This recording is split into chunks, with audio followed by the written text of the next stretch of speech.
5, 4, 3, 2, 1. Oh, hold on.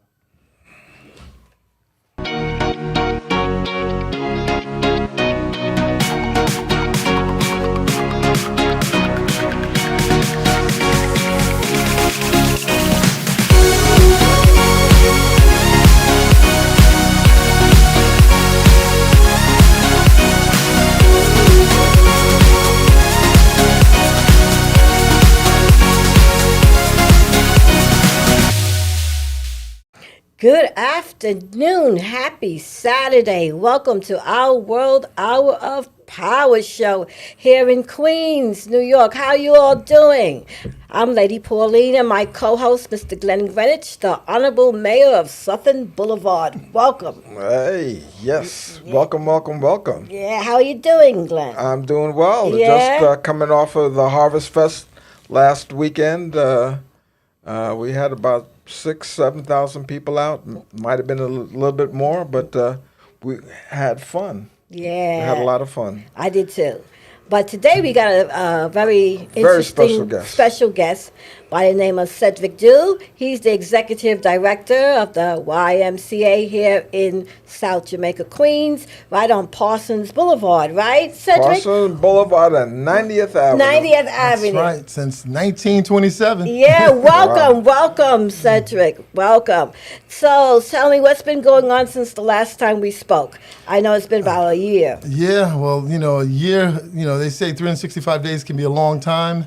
And obviously, in a year ago, we entered into this pandemic. Right. And it really ravaged our whole community.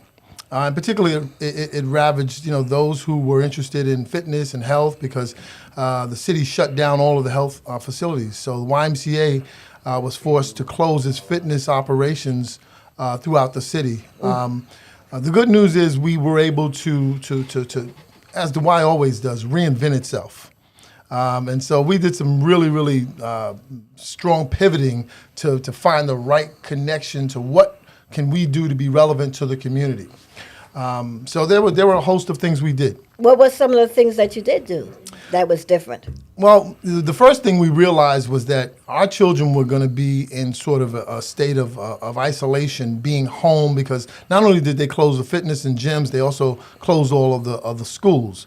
And so our kids were home trying to do virtual learning.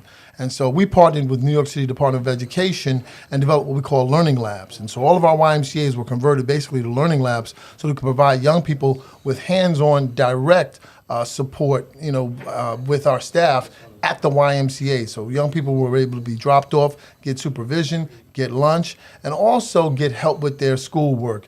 And so we were there to monitor them, support them, and also provide them with a little bit of recreation so that they didn't feel so isolated. Wow, that's excellent, because that's exactly what the problem with the homeschooling conversation has been. I mean, the virtual training, not having the hands-on, not having somebody there, and you were providing lunch and food and nourishment for them as well? Absolutely.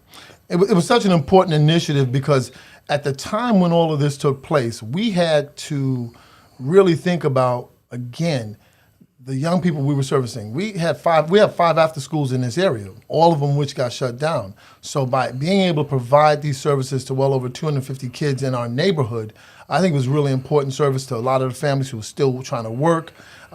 Keeping in mind that families, the whole world to work environment has changed.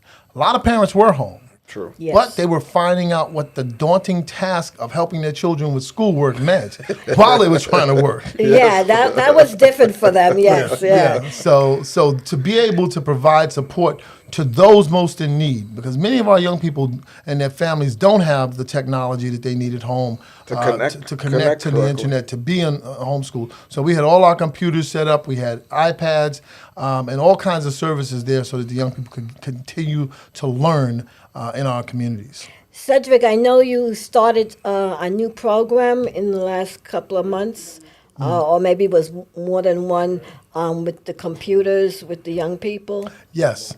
Yeah, so Can you go into that a little bit? absolutely. So one of the things we were doing was we've been partnering with ACS, and ACS has the young people who are adjudicated through the systems and mandated to be able to go to come to the YMCA to begin to reintegrate back into community.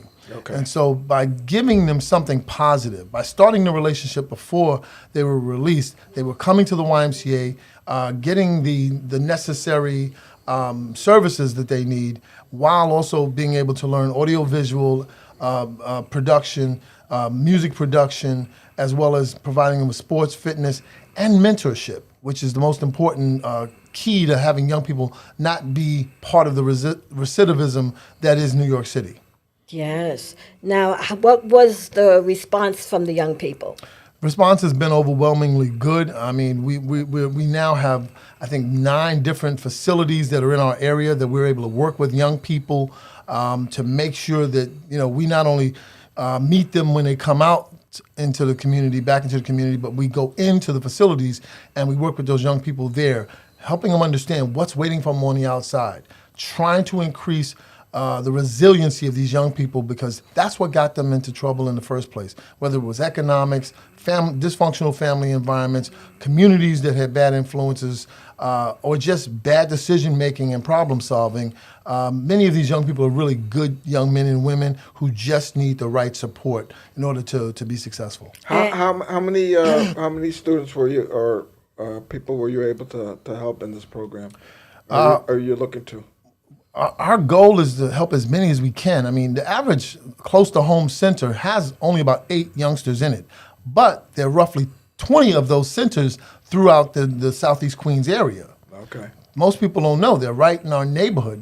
When they closed upstate, they brought all the young people back and put them in close to home centers in our neighborhood. So our goal is to work with all of them. Okay. We had them coming as far as Brooklyn because of the services we were offering. Right. And so what we did was we said, no, we're going to set you up with our YMCAs in our other boroughs, but we'll focus our energy on those in Queens. And so I would say in Queens, you've got roughly 100 young people that can come through, and there are kids coming in and out of the system all the time. So our numbers could easily touch, over 100 youngsters, in a year. Oh, that's excellent.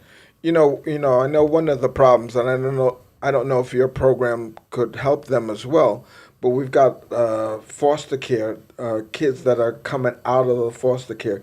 Is there any programs that you know of that support them specifically?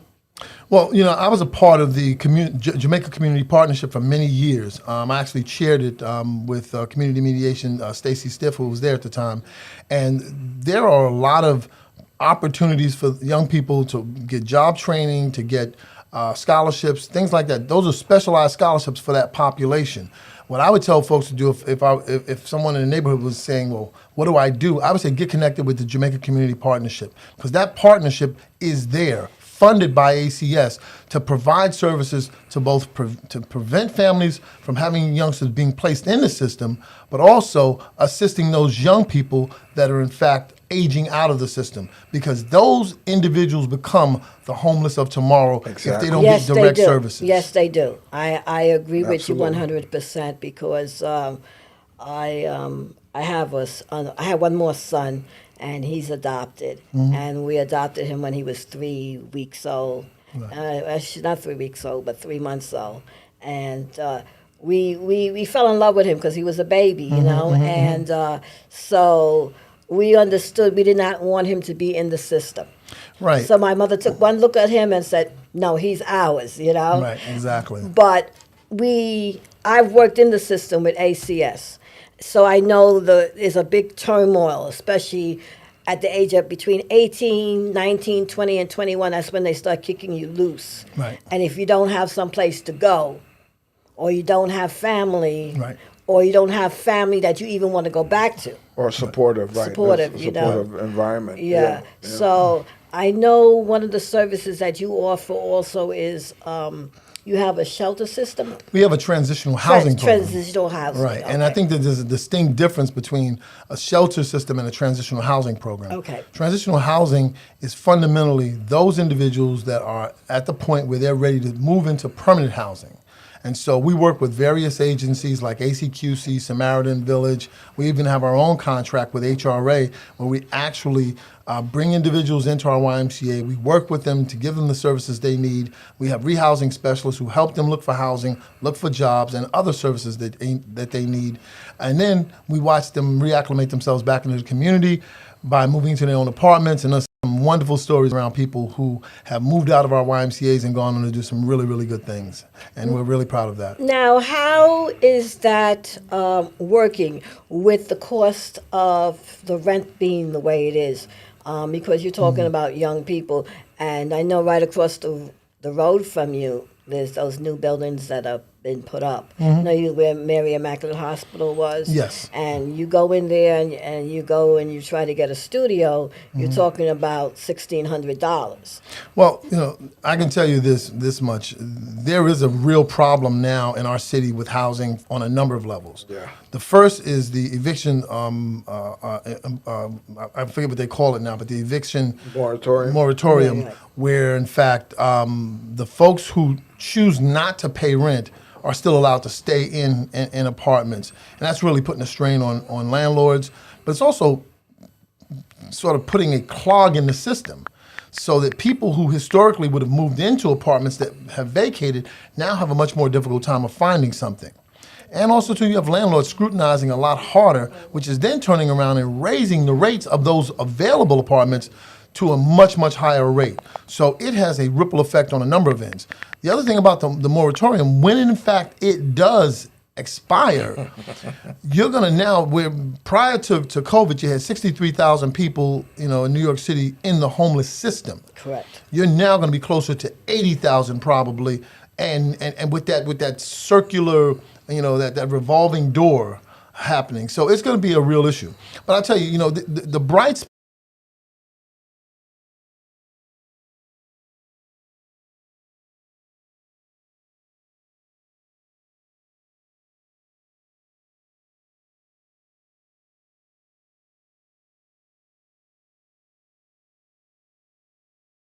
Yeah. if an individual goes into a hospital and is sick and they treat them, if the person has no place to go, the hospital is responsible for those individuals now. Yeah, they're not supposed to just throw them out in the street. Exactly. Yeah. And what we did was we actually created about 150 beds that were available where we took those folks out of the hospital because remember the hospital system was also inundated with the pandemic. Right. And they needed those beds. We partnered with health and hospitals and took and relieved those folks, from the hospital system so they could serve people who really needed those beds for the pandemic. That's awesome. That's awesome. And that was really one of our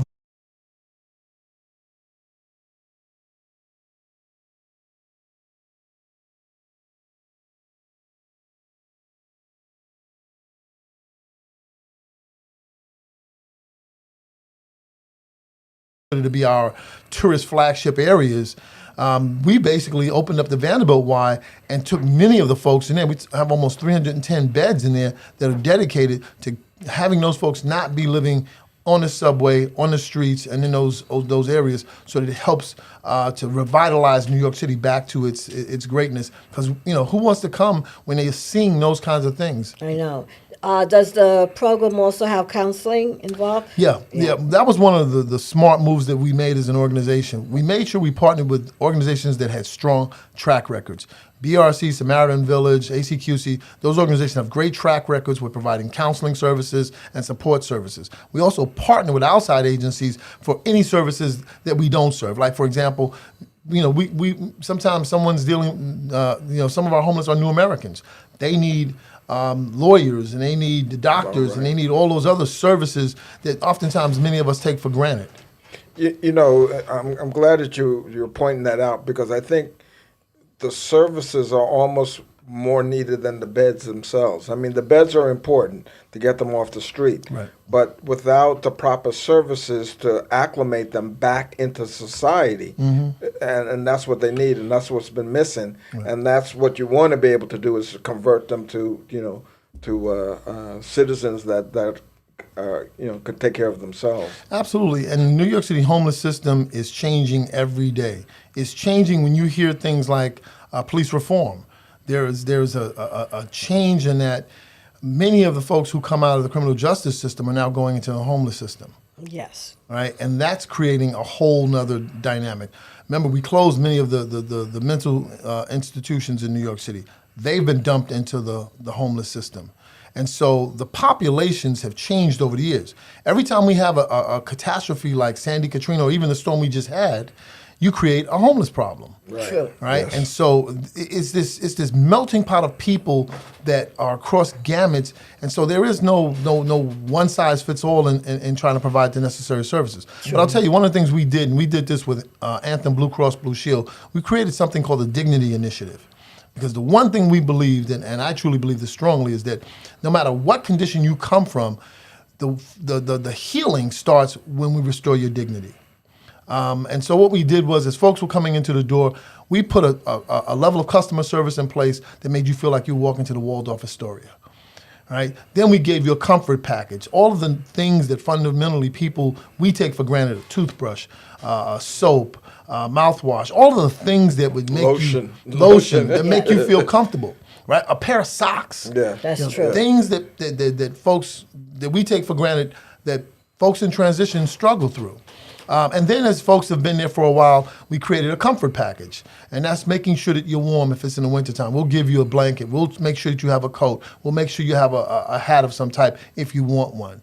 And then as you're leaving, and this is for me the pièce de résistance, most of our residents walk in with hefty bags. I want them to walk out with a suitcase. All right. All right. Oh, my Okay. I mean, and so we go out and we've been soliciting suitcases. So anybody out there, if you have a suitcase sitting in the closet you haven't used, most of us are doing the carry-on now. So those big suitcases we bought are just sitting there drawing dust. Bring them in. There's someone who can use that, because believe you me, it restores dignity and it allows them to walk out of our YMCA with their head up, knowing they're moving into their new place. That's great. Now we're almost approaching October, and the holiday season and the cold season. Is there anything that you would like to tell the audience that you all are getting ready to do, or could you just talk about it? Absolutely. What I'm excited about is the fact that we're about to reopen our doors to our members. October 4th will be our first day reopening.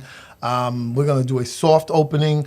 We'll have fitness, some programs, some exercise, a few Group X classes. So we're excited about that, being able to open our doors back up to our community and to our members to be able to come in and get fitness and exercise again. So we encourage everybody to come back. If you were a member, we're welcoming you back. If you're a new member, we want you to come in and learn more about our programs. Our pool will be a little bit delayed opening up, but we will ultimately get our pool back up and running as well, and we're going to be excited to be able to support. Okay, great. Now, does everybody have to be vaccinated? How's that system? Yes, so we are requiring everyone to be vaccinated that comes in, so we're creating a safer environment. If folks want to continue to wear masks, they have the option to do that. All of our staff will be vaccinated that work within our YMCA, and we have systems for making sure that we give people distance where they might want it and need it. Okay. That's excellent. I like That's that. excellent. I like that very much so. We're about to break right now for a commercial, and we'll be back shortly. We also have another guest coming up in the next half hour. She's running for judgeship, and we'll be talking to her in the next 15 minutes. So Stay tuned. stay tuned. Stay tuned. Yeah. And we're going to pay some bills and take a little quick break. And then when we come back, we want to make sure you give us your contact information and where we can get more information on the why. Thank you.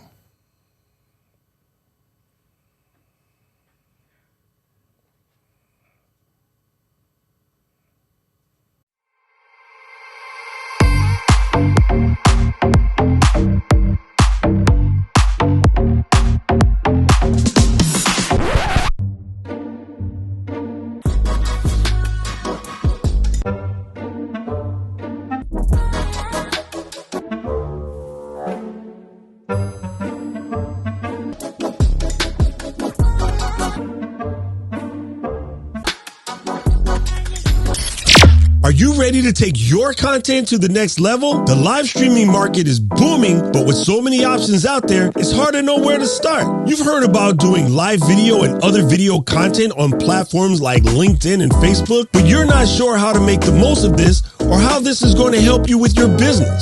You're not sure if creating a YouTube channel is going to help you get more customers or it's just a waste of your time. We will walk you through everything you need to succeed in live video with this 4-day immersive virtual bootcamp. We've got all bases covered, from choosing the right platform for your needs, planning an event, recording epic video content and editing it into something awesome, scheduling posts on social media, promoting your videos, and monetizing them effectively. This course is designed for everyone from total beginners who are just getting started in live streaming to those who want to grow their visibility and increase business by creating more valuable content. Leap into live streaming virtual bootcamp.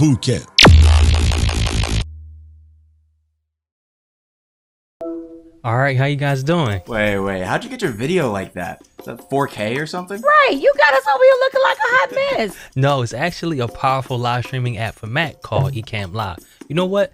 Let me show it to you real quick.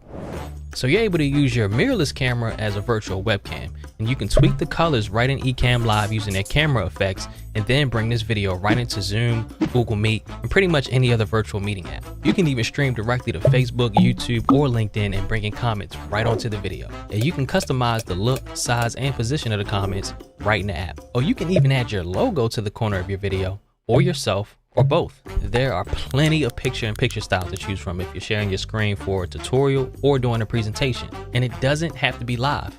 You can use it to record a course and eliminate the need to have to edit it later, all in 4K quality. And if you got a green screen, you can set it up right in Ecamm Live, and you can bring that into your different meetings. If you're feeling fancy, you can move yourself into the corner of your frame to do a commentary or a reaction video. You can even add in video clips just by dragging and dropping it in. Pretty much everything's drag and drop. Y'all follow me? Okay, good. So if you want to step it up a notch, you can add some overlays to your video, whether it's a simple graphic or you want to have some titles or other info at the bottom of your screen. You can even add animated overlays like this one or this one. And with Ecamm Live's interview mode, you have full control over the look and feel of your broadcast. And you can add branded overlays to frame you and your guests and look like a real legit broadcast. And you can save each layout as a scene and switch between them with the press of a button. You know, these days between virtual meetings, school, live streams, we on video all the time. So you just want to show up in a way where you can be confident and proud of. And for me, Ecamm Live is at the center of it all. Did y'all get all that? You were on mute.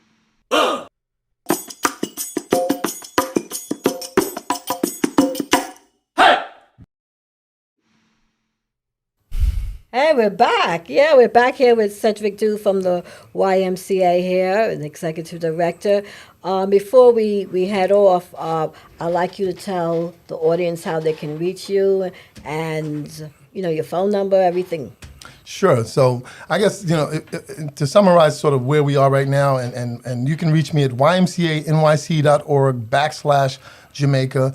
You can call us at 718-739-6600. That's our direct line to our front desk.